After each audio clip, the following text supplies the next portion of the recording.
Hello दोस्तों, आप लोग का स्वागत है हमारे चैनल पे। तो राजनीतिक और सामाजिक जीवन में जो हिस्ट्री क्लास 7 का है, हिस्ट्री बोल रही मैं, राजनीति एवं सामाजिक जीवन जो कि क्लास 7 का है, आपका एसएसटी का बुक सोशल स्टडी का उसका है। तो इसमें हम चैप्टर 1 2 कर चुके हैं, क्लास 7 का है, और चैप्टर 3 आज हम करेंगे। तो इसमें है तीसरा चैप्टर। और चैप्टर स्टार्ट करने से पहले ये स्टार्ट करते हैं, जिम्मेदारी किसकी है, ये राज्य शासन कैसे काम करता है। तो इसको स्टार्ट करने से पहले बस एक रिक्वेस्ट है कि आप नए बने तो चैनल को लाइक शेयर और सब्सक्राइब कर दें। ठीक है, स्टार्ट करते हैं। राज्य शासन कैसे काम करता है, तो इसमें हम पढ़ेंगे। तो एक कहानी है, चलिए इसको पहले पढ़ लेते हैं। जिम्मेदारी किसकी है, देखिए यहाँ लिखा है कि अपने राज्य में पानी की कमी और बहुत से लोग बीमार पड़ रहे हैं। तो कई गांव में लोग गंदला पानी पीते हुए पाए गए हैं। नदी नाले और तालाब सूख गए हैं। बुरी तरह से प्रभावित इलाकों में गांव के लोग दूर दूर से पानी लेकर आ रहे हैं। जिला मुख्यालय पातालपुरम में लोगों को 3 दिन में एक बार पानी की सप्लाई दी जाती है। यहाँ तक कि जिला चिकित्सालय मरीजों से अटा पड़ा है। इसमें बड़ी संख्या में है हैजे से पीड़ित बच्चे। तो एक थोड़ा गेस्ट न्यूज है।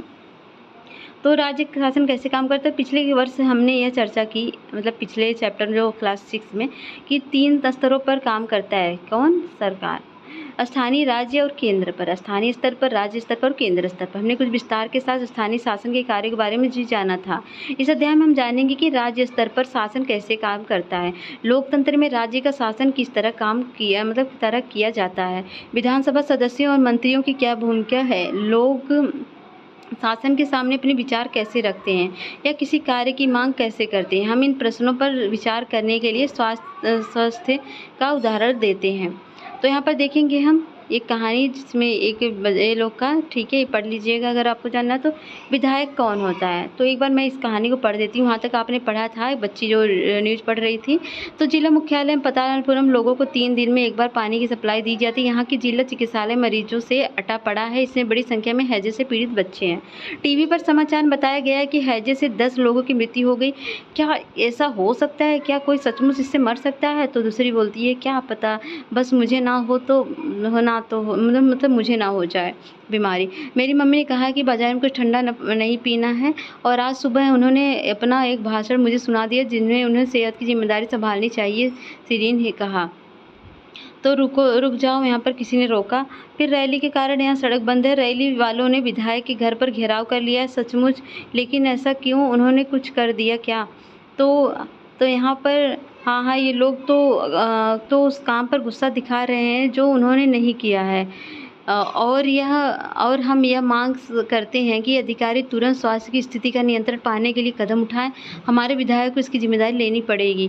कैसी ऊंची आवाज़ है इनकी, ये लोग नेता बेता होंगे। तो इन्हें टीवी पर देखा गया है, विरोधी दल के हैं। तो विरोधी दल के एक थोड़ी स्टोरी है, इसको समझाने के लिए कहा गया। तो पतालपुरम गांव में क्या हो रहा है, समस्या कितनी गंभीर है, इसके विचार में आप थोड़ा बताइएगा कमेंट बॉक्स में। विधायक कौन होते हैं, उपरोक्त भाग में आपने पतालपुरम की कुछ घटनाओं के बारे में पढ़ा है। आप शायद जिलाधीश, चिकित्सा अधिकारी जैसे अधिकारियों के बारे नामों से परिचित भी होंगे, परंतु क्या आपने विधायक और विधानसभा के बारे में सुना है? क्या आप अपने क्षेत्र के विधायक यानी एमएलए के से परिचित हैं? क्या आपको पता है कि वे किस पार्टी के हैं? तो आप जो मतलब इस वीडियो को देख रहा है वो बताएंगे आपके क्षेत्र के एमएलए कौन है और वो किस पार्टी से रिलेटेड है। ओके। विधानसभा के सदस्य को विधायक कहा जाता है, विधानसभा मतलब एमएलए कहा जाता है, और MLA member of legislative assembly का संक्षिप्त रूप है। एमएलए का चुनाव जनता द्वारा किया जाता है, फिर वे लेजिस्लेटिव असेंबली में मेंबर यानी विधानसभा के सदस्य बन जाते हैं और सरकार बनाते हैं। इस प्रकार से हम कह सकते हैं कि विधायक जनता का प्रतिनिधित्व करते हैं। नीचे दिए गए उदाहरण में यह बात अधिक स्पष्ट है। भारत के हर राज्य में एक विधानसभा है।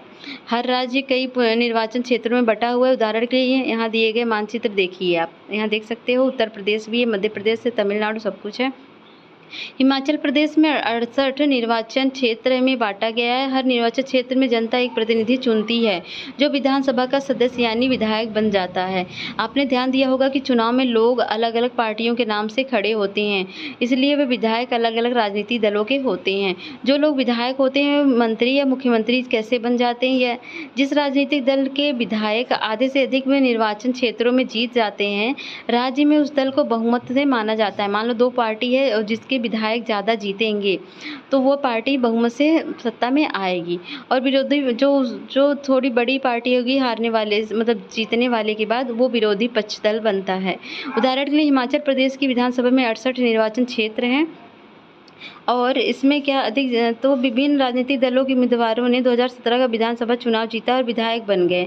विधानसभा में कुल विधायकों की संख्या 68 है, इसलिए बहुमत प्राप्त करने के लिए किसी भी राजनीतिक दल को लगभग 34 से अधिक विधायकों की आवश्यकता होगी। भारतीय जनता पार्टी 44 विधायक होने के कारण उन्हें बहुमत मिल गया और वे सत्ताधारी दल के सदस्य बन गए। अन्य सब विधायक विरोधी दल के सदस्य बन गए। उदाहरण के लिए इंडियन नेशनल कांग्रेस मुख्य विरोधी दल बनी क्योंकि भारतीय जनता पार्टी के बाद सर्वाधिक विधायक उसी के पास थे। तो यहाँ पर आप देखेंगे अपने प्रदेश के बारे में वैसे आंकड़े पता कीजिए। जिसे आपने हिमाचल प्रदेश की तालिका में देखा, राज्य का प्रमुख राज्यपाल कहलाता है, उसकी नियुक्ति केंद्र सरकार द्वारा सुनिश्चित करने के लिए की जाती है। क्या राज्य सरकार संविधान के नियमों और अधिनियमों के अनुसार अपना कामकाज चलाए। अपने राज्य के राज्यपाल का नाम, आप सभी लोग जो वीडियो देख रहे हैं अपने अपने राज्य के राज्यपाल का नाम बताना है। चुनाव के बाद सत्ताधारी दल के विधायक अपने नेता का चुनाव करते हैं जो मुख्यमंत्री बनता है। इस उदाहरण में भारतीय जनता पार्टी के विधायकों ने श्री जयराम ठाकुर को अपना नेता चुना, वे मुख्यमंत्री बन गए। इसके बाद मुख्यमंत्री मंत्रियों का चयन करते हैं और चुनाव के बाद राज्य का राज्यपाल मुख्यमंत्रियों और अन्य मंत्रियों की नियुक्ति करता है। मुख्यमंत्री तथा अन्य मंत्रियों का यह दायित्व है कि वे शासन के विभिन्न भागों व मंत्रालयों को चलाएं। अपने अलग अलग कार्यालय होते हैं। विधानसभा ऐसा स्थान होता है जहां सभी विधायक, चाहे वे सत्ताधारी दल के हों अथवा विरोधी दल के हों, विभिन्न विषयों पर चर्चा करने के लिए एकत्रित होते हैं। इस तरह कुछ विधायकों की दोहरी जिम्मेदारी हो जाती है, एक विधायक के रूप में और दूसरी मंत्री के रूप में। तो विधानसभा में एक बहस। तो आफरीन सुजाता और इसके विद्यालय के कई अन्य विद्यार्थियों ने विधानसभा देखने के लिए राजधानी की यात्रा की। विधानसभा एक अत्यंत भव्य व प्रभावशाली भवन में स्थित है। बच्चे बहुत उत्सुकता से देखा। शायद आपने भी विधानसभा को देखा होगा।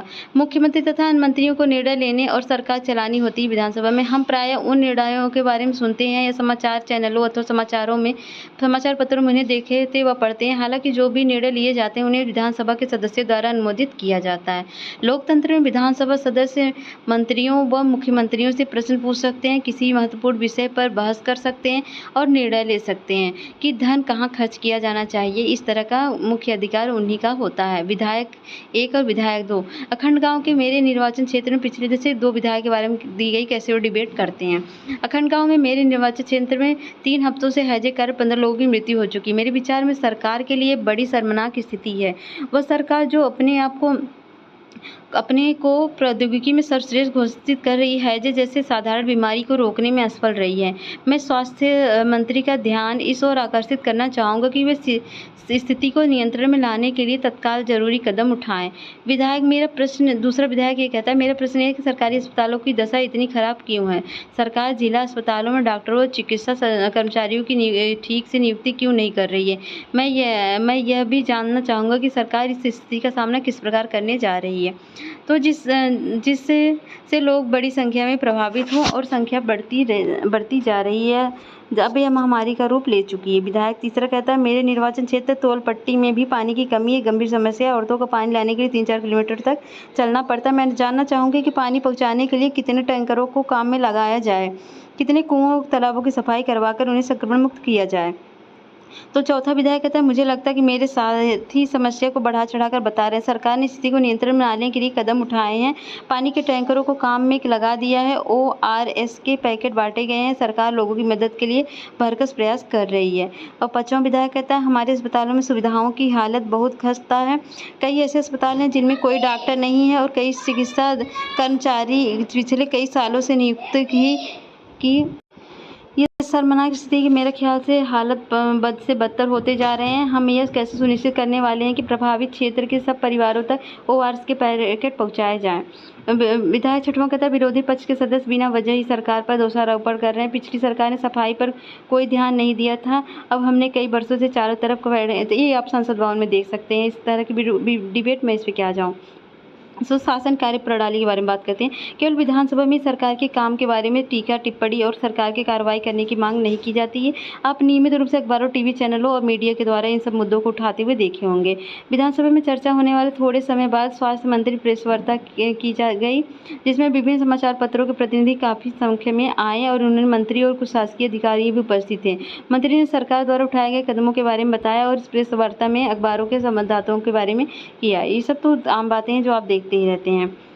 तो हर्जे को नियंत्रित करने जांच समिति गठित की जाएगी। जैसे जांच समिति गठित की जाती, कोई रोग फैलता है तो उसके बाद जांच पड़ताल होती है, फिर उसके अनुसार बजट पास होता है और इलाज का कार्य उठाया जाता है। जैसे आपने ऊपर देखा कि लोग सत्ता में है, जैसे मुख्यमंत्री, स्वास्थ्य मंत्री, उन्हें समस्याओं पर कार्रवाई करनी होती है।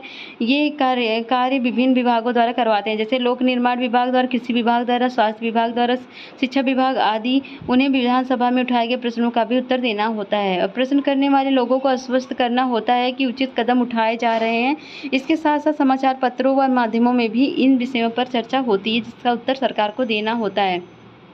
जैसे प्रेस वार्ता की जा रही है। और सरकार सफाई और स्वास्थ्य सेवाओं के लिए नए कानून बनाने का भी निर्णय ले सकती है। उदाहरण के लिए वो कानून बनाकर हर नगर निगमों के लिए अनिवार्य कर सकती है। शहरी क्षेत्र में पर्याप्त शौचालयों की व्यवस्था हो, यह भी सुनिश्चित किया जा सकता है। हर ग्राम में एक स्वास्थ्य कर्मी की नियुक्ति हो। किसी विषय पर कानून बनाने का यह कार्य प्रत्येक राज्य की विधानसभा द्वारा किया जाता है।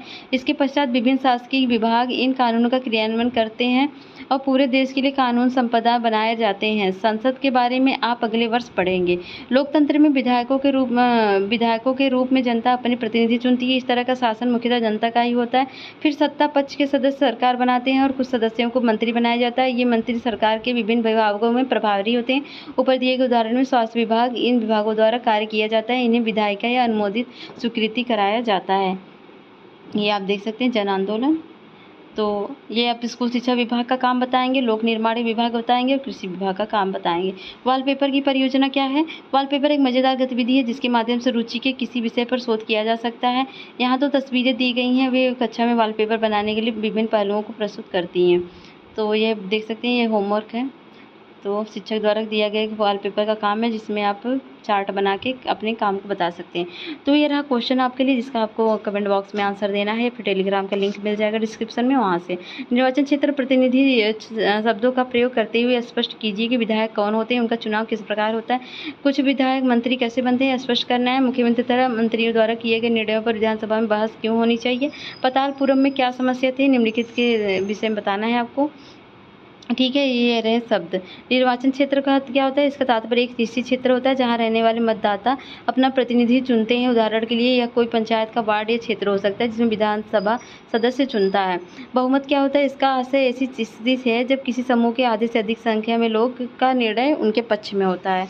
और विरोधी पक्ष क्या होते हैं? मैंने आपको बताया, जो हारते हैं, जो पक्ष जो प्रतिनिधि नहीं बनते हैं, वो विरोधी पक्ष होते हैं। प्रेस वार्ता मीडिया द्वारा जो पूछताछ की जाती है उसको प्रेस वार्ता बोलते हैं। तो मिलते हैं नेक्स्ट वीडियो में, तब तक के लिए बाय बाय। कैसा लगा चैनल? आप प्लीज़ चैनल को हमारे लाइक, शेयर, सब्सक्राइब करिएगा और अपना फीडबैक कमेंट बॉक्स में जरूर दीजिएगा। मिलते हैं नेक्स्ट वीडियो में, तब तक के लिए बाय बाय। आपका दिन शुभ हो।